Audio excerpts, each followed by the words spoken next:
Hello दोस्तों, welcome back to our channel billion education, where we aim to reach and teach billion population. तो guys हम देखेंगे distribution. देखिए, तो distribution के बाद हमने जो देखा था, आज जो करेंगे वो एक्चुअली पार्ट है ग्राफिकल फैक्टर्स अफेक्टिंग द हमारा पॉपुलेशन डिस्ट्रीब्यूशन। ओके, सो यहाँ पे हमने जो देखा था ओवरऑल एक देख लिया था कि कहाँ पे लोग ज़्यादा बसते हैं, कहाँ पे कम बसते हैं। अब हम देखेंगे कि जो नेचर है वो कैसे पॉपुलेशन के सेटअप को अफेक्ट करता है। Here are some physical and human factors. Human factors में कौन से आएंगे? गवर्नमेंट लॉ और दूसरी चीजें या पॉलिसीज, या फिर जो लोग खुद से चेंजेस ला रहे हैं सोसाइटी में साइंस के थ्रू। साइंस चेंज हो रहा है ना, तो इस हिसाब से उनका रहन सहन भी चेंज होगा।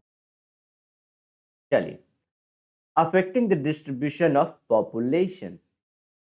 Fill in the suitable examples of countries or region in the table 1.3.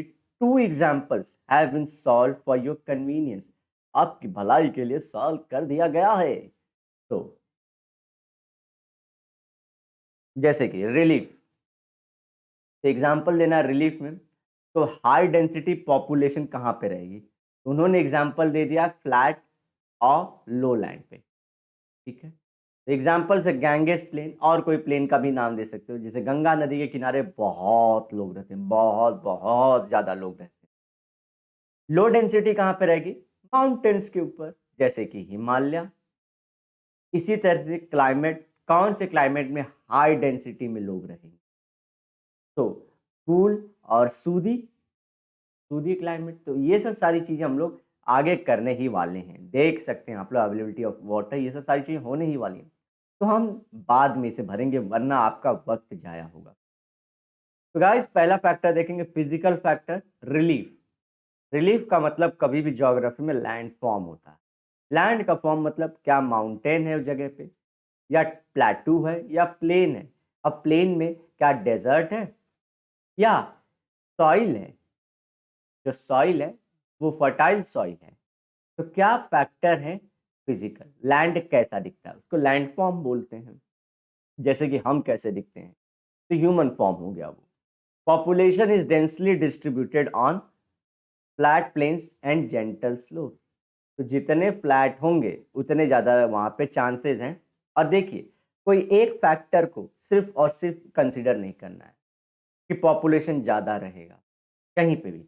जैसे कि अगर समझे रिलीफ, तो रिलीफ के साथ साथ जैसे कि फ्लैट लैंड है, तो जैसे ने बोल दिया डेजर्ट है, तो वहाँ पे तो बहुत ज़्यादा लोग नहीं रहेंगे। ठीक है, लेकिन डेजर्ट में ओएसिस, समझिए पूरा का पूरा, एक सेकेंड में इसे करता हूँ, या आज आपको दिखा देंगे, क्या है समझ जाओगे आप। ये पूरा का पूरा डेजर्ट है। एक सेकेंड गाइस, पेन ऑन कर लूँ। हाँ, ये पूरा डेजर्ट है। डेजर्ट में जो पानी नहीं होता, पहले उसकी स्पेसिफिकेशन थी। समझिए यहाँ पे वाटर का सोर्स है, तो इसके आजू बाजू खजूर के झाड़ और बाकी हरियाली भी रहती। तो इसी के आजू बाजू पॉपुलेशन भी रहती ह्यूमन की। तो अब डेजर्ट में देख रहे हैं आप, डेजर्ट में वैसे पॉपुलेशन नहीं है, लेकिन ओएसिस, ओएसिस जहाँ पे वाटर सोर्स अवेलेबल है वहां पे है।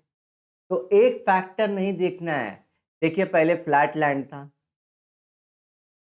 फ्लैट लैंड के साथ ही साथ हमने देखा डेजर्ट में नहीं था, तो दूसरा हमने देखा कि भैया टेम्परेचर एंड वेदर कंडीशन भी है। उसके बाद हमने देखा अवेलेबिलिटी ऑफ वाटर भी है। तो ऐसे सारी चीजें फैक्टर जब कर हम लोग गिनते आंसर लिखेंगे, तो ध्यान रखना आप लोग को। समझ पा रहे हो? एक ही के ऊपर दौड़ना मत। चलिए, this is because such areas are favourable for production of crop. तो ये बोल रहे हैं रिलीफ में फ्लैट लैंड्स क्यों? क्योंकि वहां पे भैया सबसे पहले क्रॉप्स ग्रो कर सकते हैं, और क्रॉप सबसे बेसिक खाने को मिल गया, तो दुनिया जहां बाहर भी गई।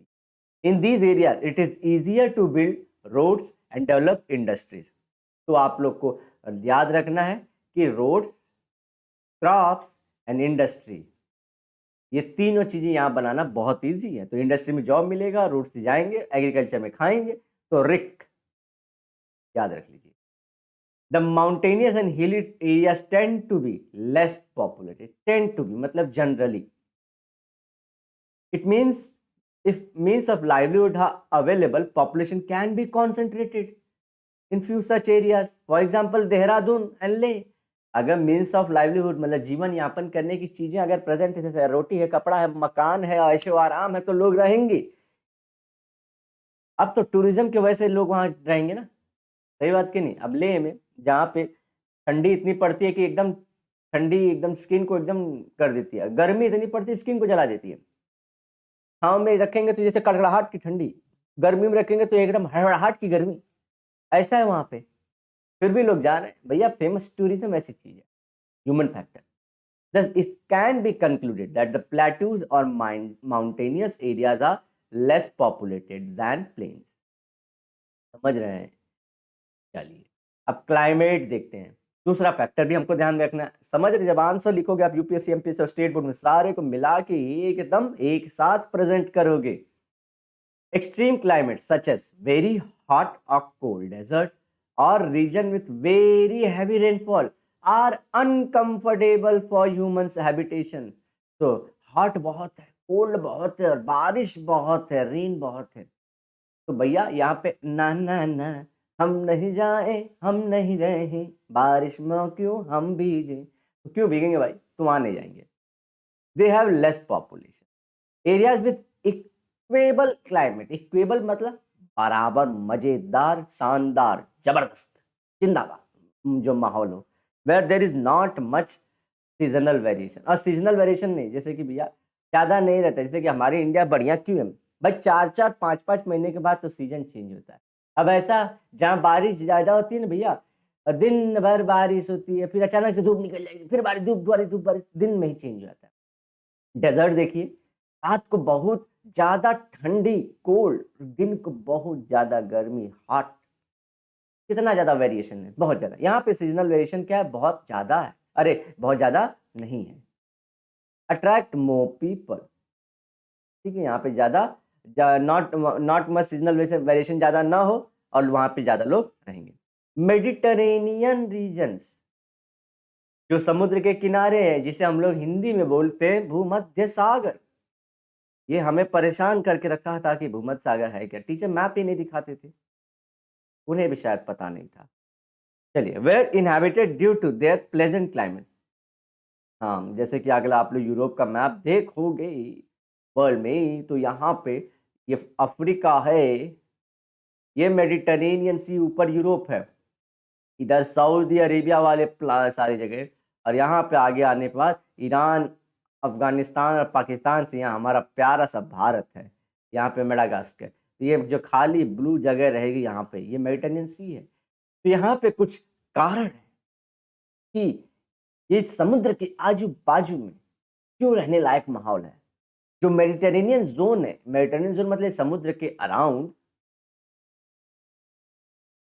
एक सेकेंड, इस समुद्र के अराउंड भाइयों और बहनों, महिलाओं और पुरुषों, यहाँ पे जो ये ओशन के आजू बाजू की जगह है, वहां पे बहुत अच्छे जो प्लांट्स हैं वो ग्रो किए जाते हैं, खाने वाले। जी हाँ, जो वर्ल्ड में बहुत महंगे महंगे वाले हैं ना, वो इसी के अराउंड ग्रो किए जाते हैं। इटली, ग्रीस, सबके सब कहाँ है, इसी के अराउंड दोस्तों, लोग वहां जाना चाहते हैं। इस्तांबुल कहाँ है, यहीं पे है कि नहीं, मजे की बात। चलिए, इन कोल्ड क्लाइमेट्स, अब cold climates only people like the, कौन रहेंगे भाई जहाँ ठंडी जगह, कौन है, एस्किमोज एंड लैप्स। एस्किमोज हैं हमारे अलास्का के, जो एक टाइम पे रशिया का हुआ करता था लेकिन अब यूएसए का है, लेकिन ये लगा हुआ है कनाडा से। कितनी गजब बात है। तो ठीक है, समझ पाए कि नहीं, एस्किमोज लोगों को कहा जाता है। लैब्स, जो आप लोग स्वीडन, नॉर्वे, फिनलैंड, इनके नदन वाले पार्ट को जो लोग रहते हैं उन्हें लैब्स कहा जाता है। Who are highly adapted to such climates can live in these regions, तो ये लोग यहाँ पे भैया समगम गए हैं, यहाँ पे रह सकते हैं। Vast equatorial areas of Amazon, तो ये दिखा देता हूँ आप लोगों को, ये देखिए, ये जो देख रहे हैं आप लोग, इसे ही इग्लू कहा जाता है। इग्लू है भाई, इग्लू है, इग्लू है भाई, इग्लू है। हम लोग कार्टूनों में बचपन में देखे हैं सबके सब गाइस, ऐसे मत बोलिए कि नहीं देखे हैं, ऐसे बोलेंगे तो कैसे चलेगा आप लोग का। ये इग्लू है और ये एस्किमो है। मजा आया कि नहीं आया देख के, सही बताना गाइस। बढ़िया है ना। ये लैब्स हैं, ये स्पेसिफिकली लैब्स हैं, जो मेल हैं वो लैब ही हैं। इनमें से आप लोग को डाउट हो रहा है कि नहीं कि चाइनीज जैसे क्यों दिख रहे हैं? जी हाँ, होगा कोई लेना देना, क्योंकि वहां से रशिया, वहां से अलास्का सब लगा हुआ है, तो वहीं से चले गए होंगे। चलिए, lowland Congo basin are very sparsely populated due to their unfavorable climate। Congo basin Africa में है, ठीक है, यहाँ पे नहीं। अमेजोन कहाँ पे गाइस, अब मत बोलना आप लोग 10th में पढ़ के अमेजोन, यहाँ पे बेयर ग्रिल्स बोलते हैं अमेजोन के जंगलों में दिन रात मच्छर काटते रहते हैं, यहाँ पे जानलेवा हमले भी हो सकते हैं। अब हमको पता चला है बहुत जगह कि स्क्रिप्टेड था, क्या यार, WWE पहले और फिर बेयर ग्रिल्स स्क्रिप्टेड हो चुके थे। चलिए, so are Eskimo still living in their conventional way, जैसे कि इग्लू इग्लू में नहीं यार, अब बढ़िया से मजे से रहने वाले।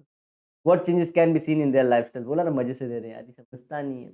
इसके बाद गाइस अवेलेबिलिटी ऑफ वाटर और बाकी की चीज़ हम लोग नेक्स्ट लेक्चर में करें। अब मैं मेक श्योर करूंगा कि मैं हर दिन वीडियो अपलोड करूं, लेकिन आप अपना सपोर्ट दिखाएं, चाहे आज देखें, चाहे परसों देखें, चाहे तरसों देखें, जब भी देखें अपना सपोर्ट और लव बनाए रखना। बहुत कोशिश करता हूँ कि आप लोग को अच्छी वीडियो कंटेंट दे पाओ, अदरवाइज सीरियस टोन में बात करूँगा गाइस तो मज़ा नहीं आएगा। जैसा हम लोगों ने पढ़ा था ये सब सारी चीज़ें, तो जैसा आप देखिए मैंने जानबूझ के टोन चेंज किया, तो वो चीज़ें वैसे ही दिखेंगी। तो मेक श्योर कि हिट ना ज़्यादा दिखाना, और मैं सिर्फ इसे इंटरेस्टिंग पॉइंट प्रेस करने के लिए आप लोग को ये तरीका अपनाता रहता हूँ।